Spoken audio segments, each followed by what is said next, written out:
Hello दोस्तों, मैं आपकी कुमकुम भट्ट नमस्ते और प्रणाम करती हूँ। बहुत ही सुंदर एक बंद हो गई जो है लेके आई हूँ गीत। कैसा लगता है कमेंट में आप लोग ज़रूर बताइएगा। आशा करती हूँ कि आप लोगों को बेहद ही पसंद आएगा। और आप लोगों को मैं ये भी बताना चाहती हूँ कि इस समय ड्रोन और चोर की दहशत बहुत ज़ोरों शोरों से पहुँच रही है और फैल रही है हर एक गाँव और हर एक घरों और हर एक जवारों में। तो इस गीत को सुनिएगा, मेरा पार्ट 6 सुनिएगा, बहुत ही बेहद आनंद आने वाला है।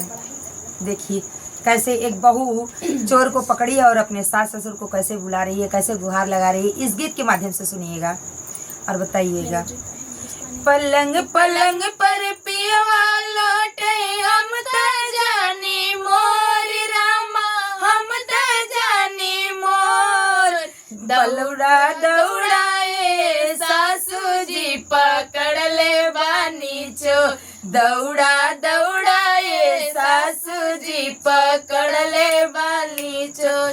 पलंग पलंग पर पियवा लौटे हम तो जानी मोर रामा, हम तो जानी मोर। अरे दौड़ा दौड़ाए सासू जी पकड़ ले बानी चोर, दौड़ा दौड़ाए सासू जी पकड़ ले बानी चोर। अरे सासू जी आई लाइट बरली हो गईले जोर रामा, हो गईले जोर। सासू जी आई लाइट बरली हो गईले जोर रामा, हो गईले जोर। अरे इज्जत ले लो ये बहू, अरे तो बेटा हरे मो, इज्जत ले लो ये बहू, अरे तो बेटा हुए मोर।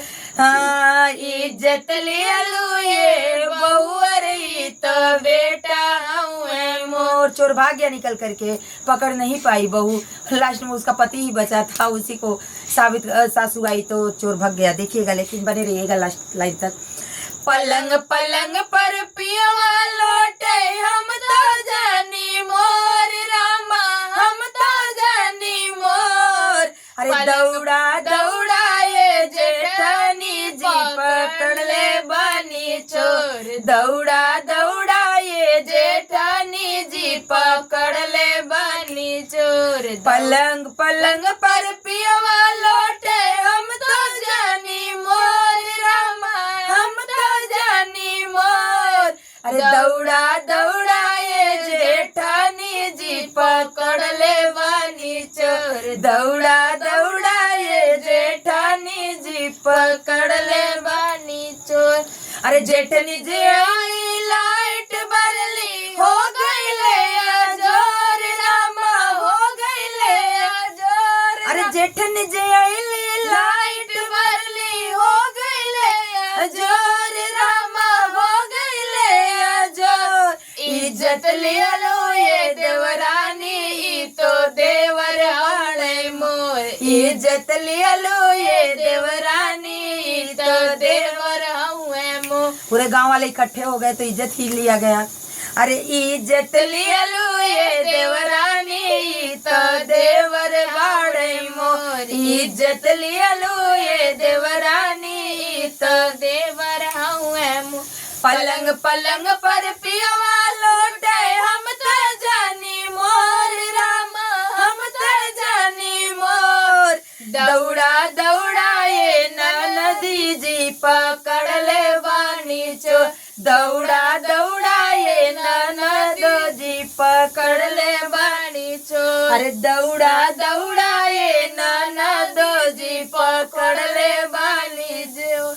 हाँ पलंग पलंग पर पियवा लौटे हम तो जानी मोर रामा, हम तो जानी मोर। अरे दौड़ा दौड़ाए ननद रानी पकड़ ले बानी चोर, अरे दौड़ा दौड़ाए ननद रानी पकड़ ले बानी चोर।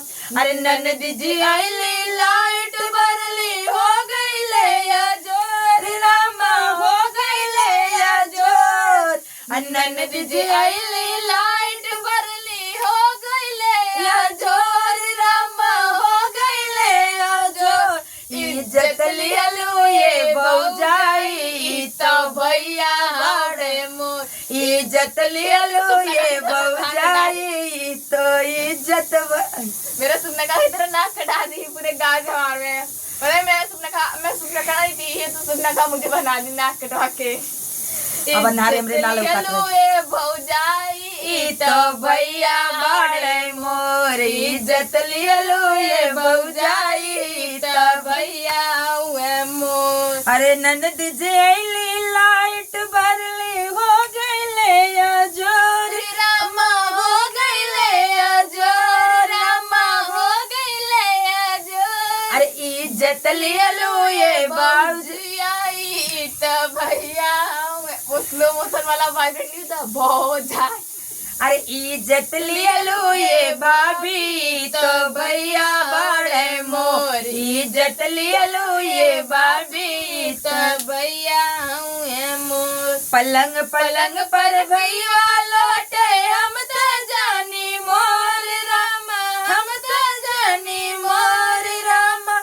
दौड़ा दौड़ा ये देवर बबुआ पकड़ ले बानी चोर, दौड़ा दौड़ा ये देवर बबुआ पकड़ ले बानी चोर। अरे दौड़ा दौड़ा ये देवर बबुआ पकड़ ले बानी चोर, दौड़ा दौड़ा ये देवर बबुआ पकड़ ले बानी चोर।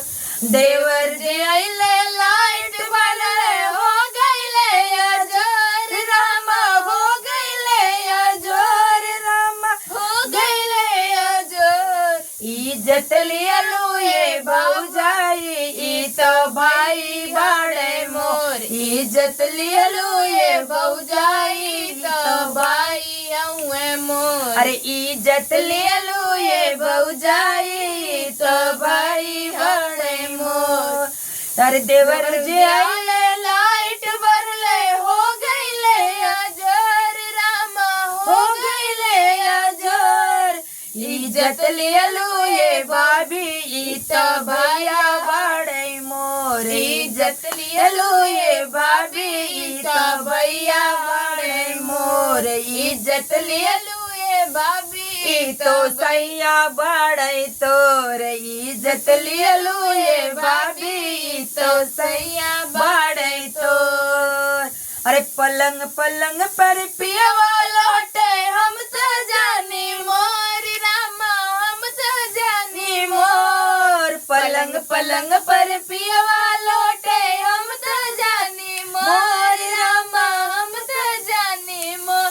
दौड़ा दौड़ा ये ससुर जी पकड़ ले बानी चोर, दौड़ा दौड़ा ये ससुर जी पकड़ ले बानी चोर, दौड़ा दौड़ा ये ससुर जी पकड़ ले बानी चोर। ससुर जी आइले लाइट बरले हो गईले जोर रामा, हो गईले जोर रामा, हो गईले जोर। अरे इज्जत ले लो ये बउअर ई तो बेटा बाड़े मोर, इज्जत ले लो ये बउअर ई तो बबुआ बाड़े मोर, इज्जत ले लो ये बउअर ई तो बबुआ बाड़े मोर। तो ये गीत कैसा रहा कमेंट में आप लोग जरूर बताइएगा आप लोग। और ऐसे ही चोर पकड़ा गया और लास्ट में पकड़ाया नहीं, उसके पति ही मिले। वीडियो कैसी लगती है कमेंट में जरूर बताइएगा, और अच्छा लगेगा तो खूब ढेर सारा अपना प्यार और दुला दीजिएगा प्लीज़। मेरा आप लोगों से करवा दिन निवेदन है, लाइक शेयर सब्सक्राइब जरूर है, और लाइक को डन करिएगा, शेयर ज़्यादा से ज़्यादा करिएगा, अपना प्यार दुलार बना के रखिएगा। प्रेम से बोलिए राधे राधे, जय श्री कृष्ण, हर हर महादेव।